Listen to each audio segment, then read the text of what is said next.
ဟောဒီကတထင်းမြဒီကဝင်းကြီးကိုဝင်လို့လား အေးဟုတ်တယ် မွေပါနဲ့ခင်ဗျာ အဲ့ဒီကောင်းလေနင်းနဲ့ဘာဆိုင်တာလဲ ဆိုင်တာဘောချစ်တီးရကျုပ်ကမြန်မာလူမျိုးဒါမြန်မာမျိုးခင်ဗျားနဲ့တော့ဘာမှမဆိုင် ကောင်းလေဒီဝင်းကြီးတကူပိုင်းနဲ့ပိုင်းရှင်းတော့ကလောက်ကိုပေးတဲ့အကျွေးတွေအများကြီးရှိတယ်သိလားကလောက်ကိုပေးတဲ့ရှိတဲ့အကျွေးတွေအများကြီးရှိတယ်နော်စားကြောက်ရှိတယ် အိုက်စာကျုပ်ကိုကျုပ်ကအသိမှတ်မပြုတ်နိုင်ဘူးဗျာမြန်မာမျိုးဘောပစ္စည်းတစ်ခုခုကိုခင်ဗျားလိုမြန်မာလူမျိုးမဟုတ်တဲ့လူတစ်ယောက်ကပိုင်ပါတယ်လို့ဘယ်လိုစာချုပ်မျိုးနဲ့ပဲရေးတာကျုပ်ကတော့အသိမှတ်မပြုတ်နိုင် နင်းအတင်းမပြိုးတယ်နော်အကြောင်းမဟုတ်ဘူးရုံးတော့ကအတင်းမပြိုးဖို့ရေးကြည့်တယ် ခင်ဗျားနဲ့ကျုပ်စကားမပြောချင်ဟောဒီဦးလေးနဲ့ပဲစကားပြော ကဲနေပါဦးကိုမင်းကငါဝယ်မဲ့ကိစ္စကိုဘာဖြစ်လို့ကန့်ကွက်နေရတာ ဦးလေးကဒီဝင်းကြီးကိုဝယ်ပြီးသွားတယ်ဒီမှာနေတဲ့လူတွေမောင်းထုတ်မှလားခင်ဗျာ ငါငွေနဲ့ဝယ်ပြီးသွားရင်တော့ဒီဝင်းကြီးကငါဝင်းကြီးဖြစ်သွားပြီပဲကွာငါသဘောကို ပတ်စံရှိလို့လှုပ်ချင်တယ်လုပ်မယ်ဆိုတော့ရပါတယ်ဦးလေးဒါပေမဲ့ဒီဝင်းထဲမှာနေတဲ့လူတွေအများစုဆင်းရဲကြပါတယ်အဲဒါကြောင့်မို့လဲအိမ်သားနေရတာပါအိမ်လားကောက်တော့မှပုံမှန်မပေးနိုင်ကြပါဘူးခင်ဗျာ မောင်ရရောဒီဝင်းထဲမှာနေတာပဲ ကျွန်တော်ကဒီမှာနေရလို့မဟုတ်ပါဘူးဒီဝင်းထဲကကလေးတွေစာသင်ပေးနေရပါခင်ဗျာ မောင်ရလဲကွာအိုးအောင်မပူစလောင်းအောင်ပူဖြစ်နေပြန်ပါပြီကို့ဘာသာကိုအေးဆေးဆေးနေစမ်းပါ ကောင်းလေနင်းဘတ်သက်လို့ချင်းတယ်နော်ချစ်တိပေးပါမယ်ဘာမှဝင်းမချုပ်ပါနဲ့ကောင်းလေဟာဟော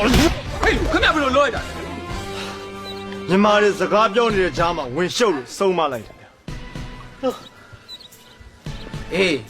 မင်းကိုလည်းစုံမဖို့မကြခင်ပလိတ်တွေရောက်လာလိမ့်မယ် ဒီမှာဦးလေးရောက်ချင်တဲ့လူရောက်လာစမ်းပါသေးဗျာဦးလေးကိုကြုတ်ထပ်ပြောလာဒီဝင်းထဲကလူတွေကိုနှင်ထုတ်ဖို့မကြိုးစားပါဘူးကြုတ်စကားမှနားမထောင်ဘူးဆိုရင်တော့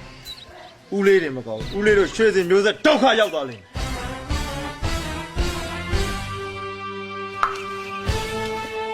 ယ် အဖေ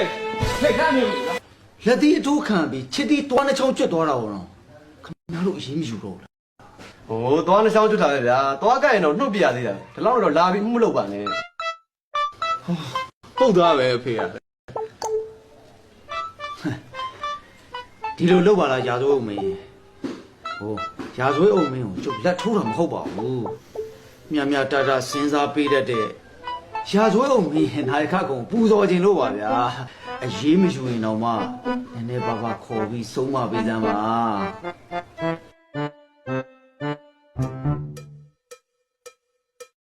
ဘယ်လိုလဲရာဇဝတ်အုံမင်း